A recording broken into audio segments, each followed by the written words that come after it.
relaxar. E é um ambiente que nós queremos passar para vocês. Isso que eu falei, Gorgônio, essa coisa... Você se sente, às vezes, ansioso? Olha, Meire, sabe o que acontece? A ansiedade, todos nós temos. Você tem, ele em casa tem, todos somos ansiosos. Quer dizer o seguinte, na hora que nós acordamos de manhã, você já acorda esperando acontecer algo.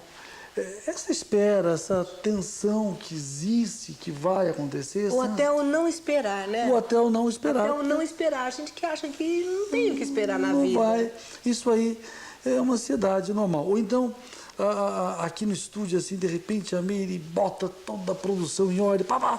Então, gera aquela ansiedade da produção. Aquela tensão. Mas essa ansiedade, ela é positiva, porque ela melhora a performance do indivíduo, ela faz a inteligência ficar balança, faz as coisas trabalharem melhor, a pessoa produz melhor, você no trabalho, ou enfim, em qualquer coisa na vida.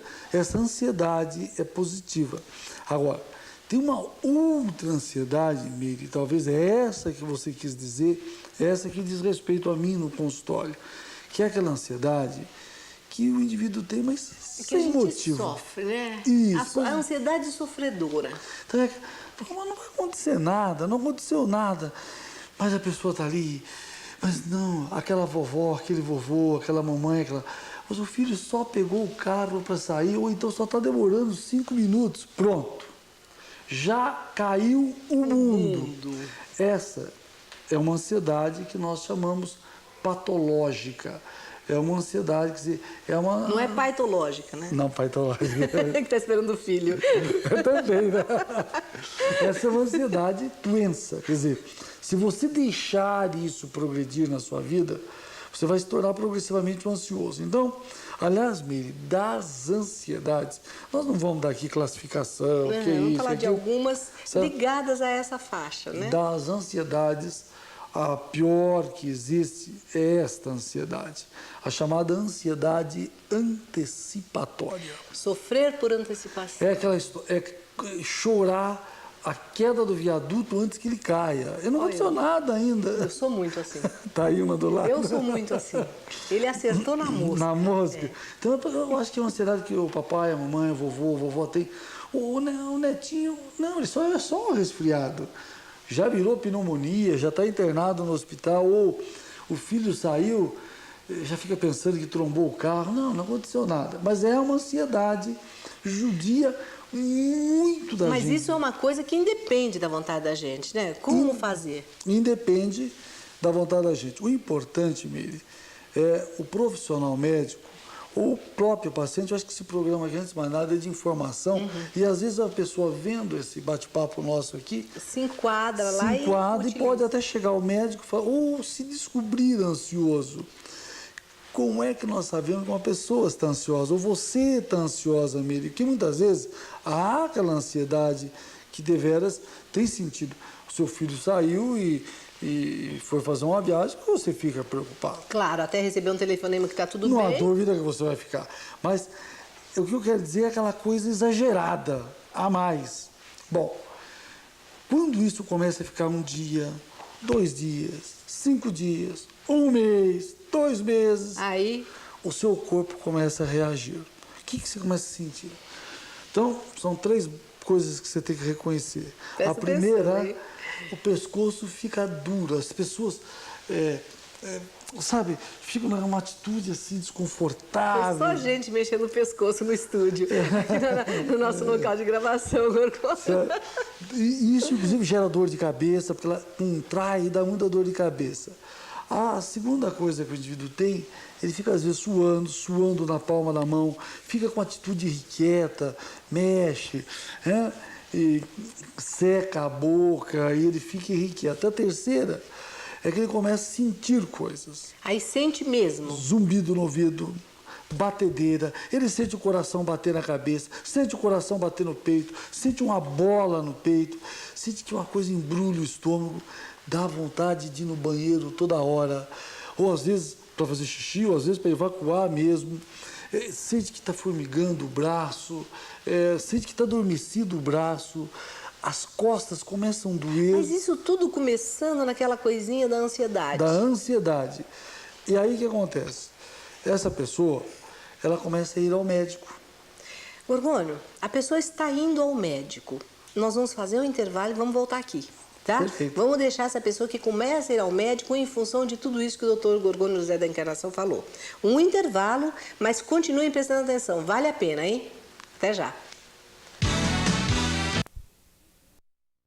E nós estávamos indo ao médico quando interrompemos para o intervalo. E aí, Gorgônio? E aí, olha, Miri, isso começa uma via crucis tremenda. Porque ele vai ao especialista... Qual é o primeiro especialista que ele procura nessa hora, normalmente? Geralmente ele vai ao cardiologista. Cardiologista. Porque o coração pula, vai no peito, vai na cabeça, e o cardiologista faz todos os exames nele. Aí ele diz, doutor, eu tenho pressão nervosa.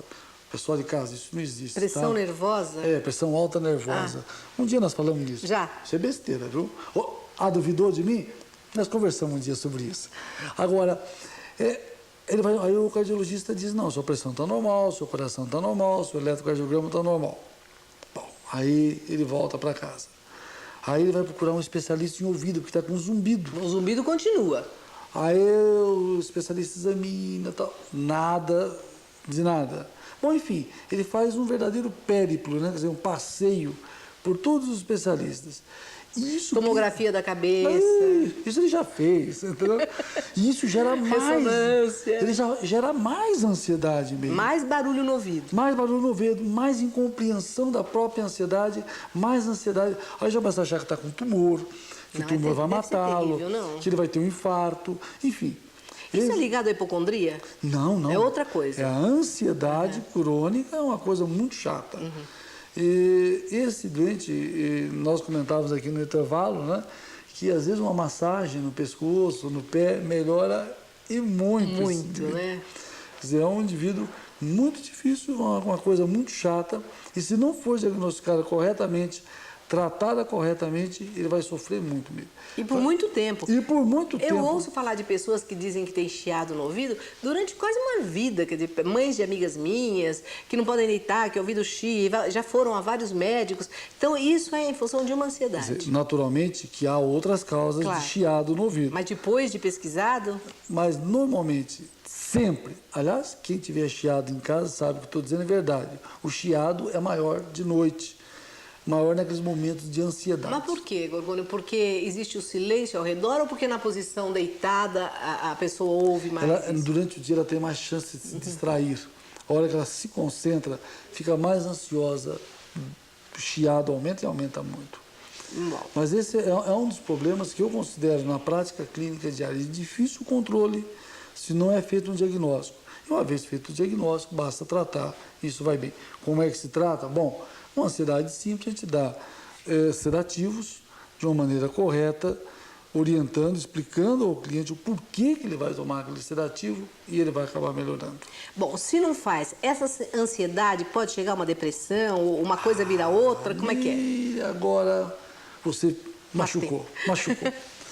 Pode ser, essa ansiedade, eu não sou ansiosa, viu, gente? Essa ansiedade crônica, ela deságua necessariamente num lamaçal, que se chama depressão. Aí é bravo. O indivíduo vai ficando ansioso, ele vai ficando ansioso, como aquilo não se resolve, ele começa a fazer o quê? A desacreditar-se, a despersonalizar-se, a não ficar se gostar mais. Introspecção. Porque aquela ansiedade foi tamanha, então ele começa a ficar triste, ele já começa a não querer mais participar das coisas. Não quer sair de casa, não quer sair do quarto. Ele começa a ficar deprimido. Eu quero dizer aqui que eu não gosto desse termo depressão para isso que nós estamos dizendo. Depressão é aquela doença grave que a pessoa tem aquelas fases de depressão, pode até suicidar e depois vira maníaco, agride todo mundo. Isso não é do âmbito meu, não, claro. De um geriatra, isso é para um psiquiatra. Ou de uma depressão maior, é aquele indivíduo que já começa deprimido, que é grave a depressão dele, ele tem que procurar um psiquiatra, um psicólogo que vai orientá-lo. Isso que eu estou chamando aqui, eu gosto mais do termo distimia. Distimia? Distimia. Então, distimia é um termo pouco usado, né? A pessoa diz, eu estou deprimida. Vamos chamar assim, estão com um estado depressivo, mas não depressão. Depressivo, é. É um estado depressivo, que é isso, muito comum nas pessoas com mais de 40 anos, que começam a dormir mal. Aliás, o primeiro sintoma de depressão, Meire, primeiro, o maior é insônia. O cliente chega ao meu consultório e fala, doutor, estou dormindo mal. Eu já sei que ele está deprimido. Ou se ele começa contando alguma coisa de depressão, eu pergunto, o senhor dorme mal. Como é que o senhor sabe, doutor? Então, o primeiro sintoma, se você que está em casa, está dormindo mal, já sabe, você pode estar deprimido. E nós estamos estado depressivo, né? Isso mesmo, esse estado depressivo próprio de que tem mais de 40 anos. É um estado depressivo geralmente acompanhado de um pouquinho de ansiedade. Então, nunca está separado. A pessoa é um pouquinho ansiosa e, vamos chamar de... Vamos usar isso para facilitar. Para facilitar a dizer, claro. Deprimida, mais deprimida. Ou ela é mais ansiosa e menos deprimida, esse meio. Aí você briga com seu marido, briga com seu filho, chuta o cachorro, o dia está feio. Não atende telefone, não quer se arrumar, não quer mais nada com a vida, Não quer mais nada com a vida. Se aposenta da vida. Aí fica deitado de manhã, tem preguiça de levantar, não sabe, começa a chorar à toa, começa a ter uma sensação que eu acho assim, os clientes me referem, eu acho tão perfeito, que é a sensação de bateria descarregada. Sabe aquela sensação de falta de energia, de que, sabe aquela luzinha bruxuleante? O mundo não precisa mais de mim. Os problemas ficam todos enormes, né? Você fica pequenininho frente aos problemas. Isso, você está no estado ansioso e jamais, já é consequência de toda uma ansiedade crônica. Gorgônio. Tratamento. Sim. Isso, ia chegar. Você, como você diz, você falou certinho, tratamento. Se você é mulher, e nós estamos falando para as pessoas de mais de 40 anos aqui, tá? Você está precisando tomar hormônio, provavelmente. Você está precisando tomar algumas vitaminas. E existe medicação específica que vai dar a você toda a alegria de ver, toda aquela coisa deliciosa que você tinha quando a bateria estava carregada, você dava na partida e funcionava. E se você é homem, precisa fazer reposição hormonal. Geralmente, se você é homem, tenho certeza, além da insônia, você está tendo algum probleminha de sexualidade, de disfunção sexual. Não está legal a sua relação sexual. Para você também, reposição hormonal, vitaminas e remédios que vão fazer você voltar à sua integridade física e psíquica. Gorgônio, a gente vai voltar a falar sobre isso e você agora passou assim uma coisa de muita confiança. Eu acho que é importante também, falando rapidamente, a confiança que o paciente tem no médico. E eu quero falar sobre isso amanhã ou depois com você no nosso programa. Você pode vir? Com todo prazer. E nós vamos continuando a falar sobre esse assunto. Perfeito. Foi muito boa a sua presença aqui hoje. Muito obrigada, viu? Até a próxima. Foi ótimo. Nós vamos continuar. Viu que papo gostoso, gente? Agora eu quero que vocês fiquem pensando aí se vocês estão se enquadrando e como é que vocês podem tentar corrigir isso, tá bom? Daqui a pouco a gente volta. Não dorme, ou diz que não dorme. Eu conheço gente que diz que não dorme, mas ronca. Dá até inveja, né? Tô mandando recado pra ninguém não, hein? Ó, presta atenção, hein? Vamos falar de insônia mesmo, né? Aí... O que quer dizer realmente o sono para a gente? Quer dizer, a gente sabe que é importante, que a saúde depende disso tudo, o dia, a alegria, o sorriso depende disso tudo. Mas a gente estava falando já na semana passada dos ciclos, acho que a gente parou aí a nossa conversa. Explicando, né? Que o sono não é uma coisa só, né? Isso. O sono, ele começa e nós explicamos, você deitou-se na cama, demora 10 minutos, estou falando de uma pessoa normal, assim... 10 minutinhos você começa a dormir. Aí você vai afundando, vai até uma quarta fase do sono. Depois você começa a acordar e sonha. Depois volta outra vez. E assim vai. Esse ciclo do sono, Ana, dura 90 minutos. Entre você dormir, esse é por ciclos o sono, né? E cada vez que você dá essa acordada, você não percebe. você acorda e você sonha, você mexe os olhos, com o corpo totalmente mole, o corpo fica bem mole, bem mole. Mas você superficializa o sono, isso visto no eletroencefalograma, e sonha. E novamente aprofunda o sono. E assim vai. O curioso, nós dizíamos da outra vez, é que no comecinho da noite, você fica mais em sono profundo e menos sonhando. Então, os primeiros ciclos de sono no começo da noite são só de 5 minutos. Você sonha apenas 5 minutos por sonho. Conforme vai chegando no final da madrugada, 4, 5, 6 horas, 7 horas da manhã, a fase de sono, essa fase que superficializa o sono, fica maior. E a fase de sono profundo é menor. De tal maneira, Ana, que você vai sonhando, sonhando, sonhando, até que praticamente se depara com a realidade, o tamanho da superficialização do sono. Tanto é verdade que quando você sonha, os sonhos que você se lembra são os sonhos sempre da manhã. Você jamais, ou dificilmente, não vamos discutir casos de doença, lembra-se dos sonhos do começo da noite. Aquele sonho que você se lembra é sempre o sonho do final da madrugada, que é o período que nós sonhamos mais. Quer dizer, as pessoas então que acordam à noite, no meio da noite, depois não conseguem dormir, têm um período interrompido de sono, quer dizer, não tem essa tranquilidade de chegar até amanhã. Eu acho que tem 2 tipos de insônia, basicamente. Aquele que você acorda no meio da noite e não consegue dormir, e aquele que você não consegue dormir do começo, não é? Então, exatamente isso. Ana. É isso? Exatamente isso. Então, o que seria insônia? Seria um distúrbio nessa arquitetura do sono. Ou, né, nós chamamos insônia, você tem dificuldade para iniciar o sono. E um outro tipo de insônia que você tem dificuldade para manter esse sono. Você dorme, mas acorda. E o outro que você tem dificuldade para começar a dormir. Existem outros tipos de distúrbios do sono, mano. Por exemplo, nós podemos comentar um por um conforme você desejar. Esse é o tipo da insônia, especificamente insônia. O indivíduo tem dificuldade para dormir, ou ele dorme, dificuldade para manter o sono. Mas, por exemplo, tem um tipo de distúrbio do sono que nós chamamos da sonolência excessiva diurna, ou patológica diurna. É aquele indivíduo que de dia tem muito sono, especialmente à tarde, de uma maneira que ele não consegue controlar. Isso é um distúrbio do sono. Tem um outro tipo de doença chamada apneia do sono. É um indivíduo que para de respirar de noite e acorda por isso várias vezes. E tem uma outra tipo de distúrbio do sono que leva sempre a essa sonolência diurna, porque o indivíduo dorme mal à noite, que é a chamada síndrome das pernas inquietas. É o seguinte, Ana, você deve ter ouvido alguém falar nisso, ou pode ter acontecido com alguém em casa.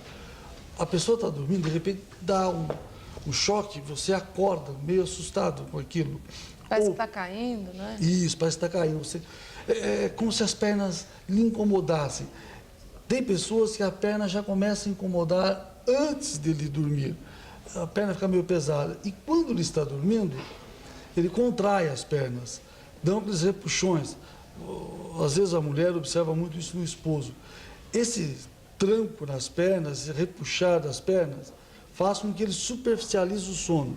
Muitas vezes, Ana, ele não chega a acordar, mas isso faz com que ele altere esse ritmo do sono e de tarde ele vai ter sonolência. E eu ouvi, inclusive, essa semana, acho que teve uma reportagem aí, num outro canal de televisão, já tem, com relação à apneia, alguns distúrbios do sono, já tem operação, né? Sim. Os tratamentos quais são? Você pode, cada tipo desse de insônia ou de alteração do sono tem uma situação bem à parte, né, Ana? Por exemplo, no caso específico da apneia do sono, que é isso? São pessoas, geralmente gordinhas, que começam a dormir. E por uma questão que não vem ao caso aqui de nós discutirmos a fisiopatologia, ela sufoca de noite e ela acorda. É muito comum vocês verem pessoas mais gordinhas que dormem, de repente elas estão roncando, vão roncando, subitamente dão aquele ronco, assim, quase uma estertoração de ronco. Naquele momento, ela superficializa o sono, ela acorda, depois volta a dormir. Aliás, quem tem um gordinho que tem esse problema do sono, dormindo por perto, é um terror, porque ele acaba até angustiando quem está dormindo. Tá achando que está morrendo, né? A sensação de quem está ali acordado é essa. E para ele isso é horrível, porque no outro dia ele tem aí a sonolência excessiva diurna. Então, vamos falar da operação? Isso atrapalha muito. No caso do gordinho, especificamente, ele tem, primeira coisa que fazer é emagrecer, porque o problema dele é de caixa torácica. Ele tem dificuldade de expansão da caixa torácica, há um acúmulo de gás carbônico e ele faz a apneia. O mais comum, entretanto, que nós vemos, são pessoas de duas uma. Ou porque elas têm um defeito no palato, aqui na campainha, que aquilo fica muito mole. Então, quando a pessoa dorme, isso vai para trás e obstrui, faz uma obstrução à passagem do ar. Primeira situação. A segunda situação são pessoas idosas. Os idosos roncam mais e podem ter a apneia do sono. Que é isso? Porque enruga. Como enruga a pele, pode enrugar essa região lá da úvula, também estreitando a passagem do ar. Hoje, quer com laser, quer com intervenção direta, vai nessa região, opera-se. Não só a região da úvula, desobstruindo a passagem do ar ali, mas muitas vezes a região aqui dos cornetos nasais, né, começa a se fazer investigação pelo nariz, descendo então pela faringe. E se faz uma desobstrução cirúrgica. E cura, doutor? Cura, fica ótimo. Recentemente eu tenho um cunhado, foi operado e está ótimo, feliz da vida. Agora, para quem tem problema de começar a dormir, tomar uma biritinha antes é bom para relaxar? Nunca. Não? Por quê? Esses são alguns conselhos, algumas preocupações do médico. O álcool, Ana, a gente bebe às vezes, né, e se tem aquela sensação que a gente relaxou, dorme, que a gente relaxou e dormiu legal. Não, não aconteceu nada disso. O álcool, ele deforma essa arquitetura do sono. Então, nós comentávamos aqui, não vamos ficar repetindo, quer dizer, quando você bebe, o sono, ele faz, Ana, vamos ver se eu consigo traduzir isso, um envelhecimento precoce do sono. Ele faz com que o seu sono tenha fases profundas, o menor número de fases profundas, quer dizer, você dorme menos profundamente, você dorme numa fase mais intermediária do sono e faz com que a parte de sonhos, que é muito importante nesses ciclos do sono, sejam menores. Então, o sono causado pelo álcool não é um bom sono, não se deve... E provoca o quê? Ao longo do tempo, sim, você começa a ter todos os distúrbios de alguém que não dorme bem. Além de você ter dificuldade de indução do sono, problema de memória, isso é um fato bastante conhecido. Se você quiser melhorar a sua memória, durma bem. O sono melhora a memória. Um dia falamos disso. Segundo, você passa a ter uma queda da sua produção durante o dia.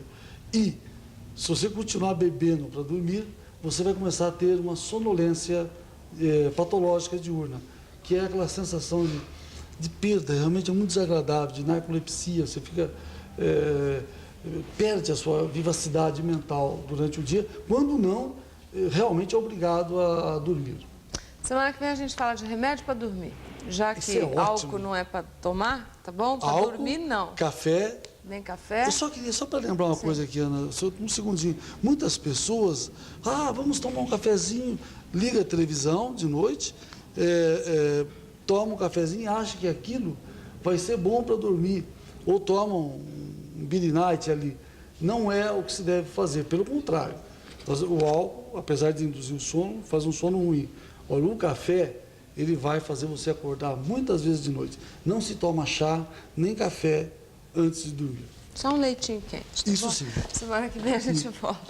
Obrigada, Gorgônia. Um bom dia pra você. Camomila, inclusive, para pele, a gente usa camomila. Você passou um creminho de camomila? Camomila, Tá cheio de camomila porque mesmo. ele é relaxante e é calmante para a pele. Também. O senhor se cuida assim? Passa cremes e Sem tudo? dúvida. Se um dia podemos falar disso. É? Como Porque... manter a pele jovem. Pois é, e tem muitos homens aí que antigamente isso não era uma coisa nem dita, né? Morria-se de Antigamente medo, falavam, né? nossa, passou creminho depois da barba, assim, e ó, esse cara, ó. Agora não, né? Hoje, a maioria dos homens, Ana, já se usa esses cremes à base de ácido retinóico. Podemos falar um dia, um assunto totalmente à parte.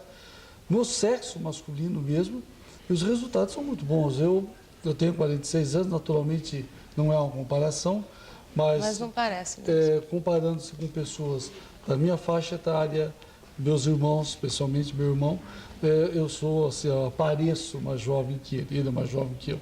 Lógico que isso é uma coisa que você não faz hoje para ficar amanhã, mas funciona assim. É a longo prazo, né? Mas nós estamos conversando, a semana passada nós paramos num assunto aqui, que era com relação à insônia, né? Como é que a gente faz para tentar resolver o problema da insônia? Nós começamos a falar a respeito de medicação para insônia, né? Nós deixamos o papo nesse pedacinho é um assunto aí. muito sério, né? Muito. Eu pessoalmente, eu acho que todos os profissionais, nós falamos aqui tudo de insônia, né? Aquela história toda. Agora, quando, e aí, Ana, é um alerta, quando se chega à conclusão que você tem uma insônia, normalmente, o que você faz, em vez de eu estou errado, em vez de você procurar um médico, você corre a um farmacêutico ou a uma farmácia e fala, escuta, tem um remedinho para dormir? Ou ouviu da comadre, do amigo, olha, eu tomei esse remedinho, foi tiro e queda para dormir. Bom, veja bem, esse é um problema muito sério.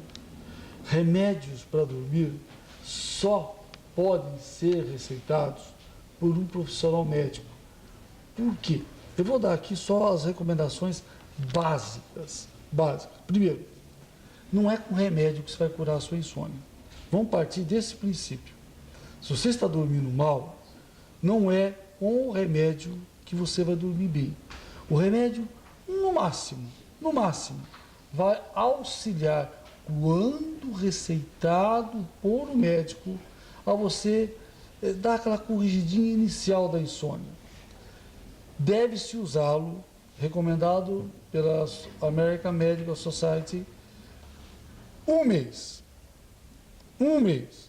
Há pessoas que exageram, olha bem o que estou dizendo, e usam 2 meses em dias alternados.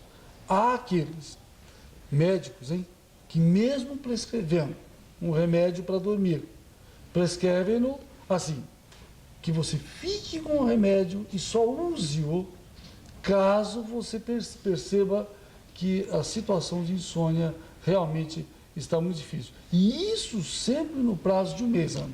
Porque esses remédios, como são psicotrópicos, ele pode criar uma dependência física, não é, doutor Juan? E aí, para sair, é como se fosse droga mesmo, né?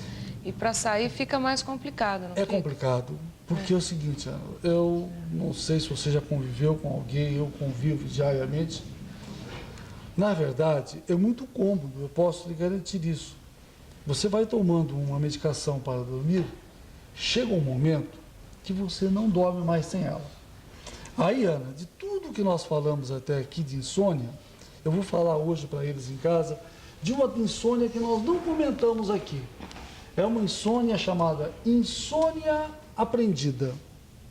Porque o organismo acostumou, é isso? Com alguma coisa e não dorme. Não dorme. Então, sabe o que acontece com esses doentes no hospital? É uma coisa muito engraçada. Às vezes os doentes chegam no hospital e falam, doutor, se eu não tomar o meu, posso falar alguns nomes aqui, meu Lexotan, meu Lorax, e por aí afora, eu não vou dormir. Aí... Ele já se convenceu que não. Ele já se convenceu. Então nós vamos lá, pegamos a enfermeira, pegamos um comprimidinho de farinha de trigo, igualzinho o bendito Lorax, o Lexotan. Eu não estou falando mal do remédio. Eu já disse que ele é muito importante. Quando bem indicado pelo médico e usado com muita cautela. Bom, nós damos para a pessoa, aí no outro dia fala, doutor, muito obrigado. Se eu não tomasse do remédio, eu não dormiria aqui no hospital. Quer dizer, tomou nada, né? Ele Tomou não farinha. tomou nada, mostrando que já nessa altura, Ana, o componente psicológico dele, Dependência. de dependência psicológica do ato de ele tomar o remedinho, não é tanto até, veja, a dependência até do remédio. Entendi. E se não, que do ato dele tomar aquele comprimidinho amarelinho, cor de rosinha, ele não dorme. É uma insônia desgraçada, chamada insônia aprendida, e de todas as insônias eu considero a pior. Porque é o seguinte, se você insistir em não tomar o remédio assim, sem uma orientação médica, é um vício, entre aspas, é um vício mesmo. Você vai ter uma insônia terrível, perdas de dias por insônia, sonolência, irritabilidade.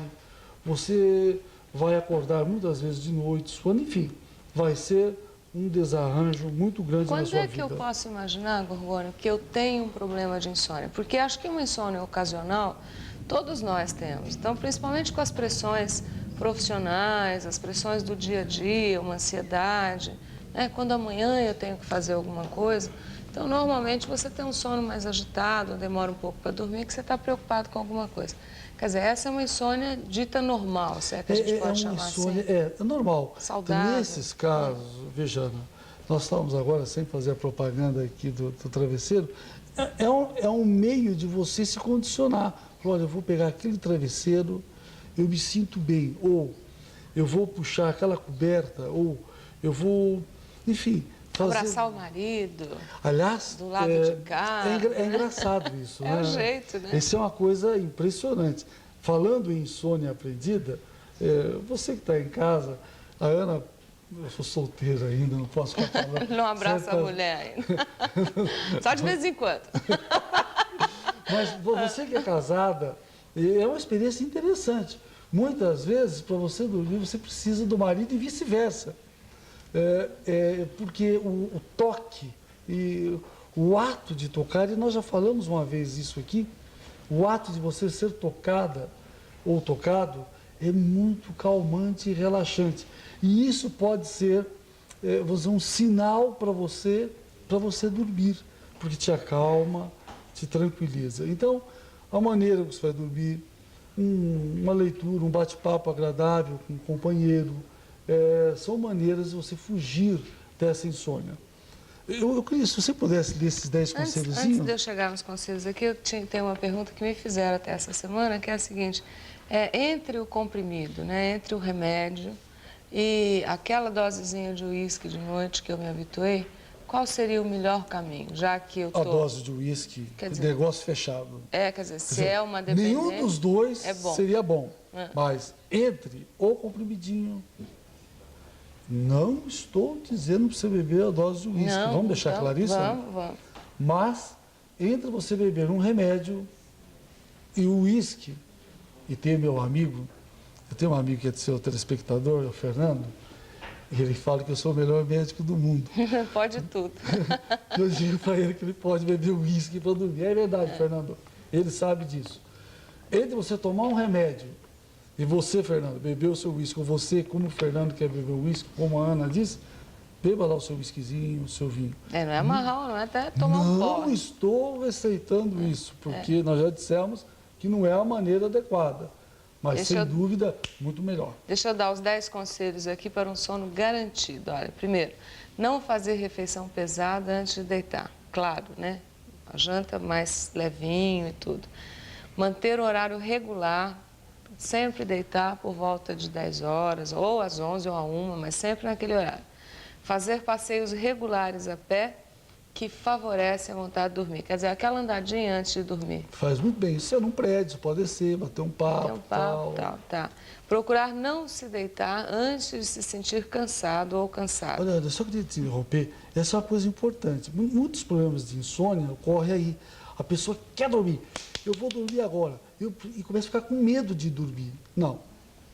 Sentir cansado. Primeiro relaxa, né? Isso. Dá uma cansadinha e tal. E não cochilar durante o dia, né, bonito? Porque depois não tem sono que chegue. Evitar fumar, tomar chá, café, chocolate, bebida alcoólica, mesmo as mais suaves. Beber lentamente um copo de leite morno, eventualmente até com um pouquinho de água, com uma colher de mel imediatamente antes de se deitar. Habituar-se a um ritual tranquilizante para adormecer, por exemplo, um banho morno, mas não muito quente, um bom livro e aquele carinhozinho fundamental aqui, da né? mulherzinha, né? Do maridão. Isso faz dormir, né? Sono, ó. Evitar esforços físicos demasiados antes de deitar. Não é aquilo que você está pensando. Inclusive, tem uma bicicleta aqui, ó. Aqui. Aliás, Esse esforço físico... isso que alguém pensou é relaxante, tá? Esse é relaxante. O esforço físico que a gente está dizendo é levantar peso, andar de bicicleta. Esse outro é perfeito. Esse outro é muito bom, olha. Depois o outro aqui. Livrar o ambiente em que se dorme de barulho ou estímulos externos a uma temperatura não muito alta e nem muito baixa. É importante não cair em pânico quando não puder dormir ou não dormir bem.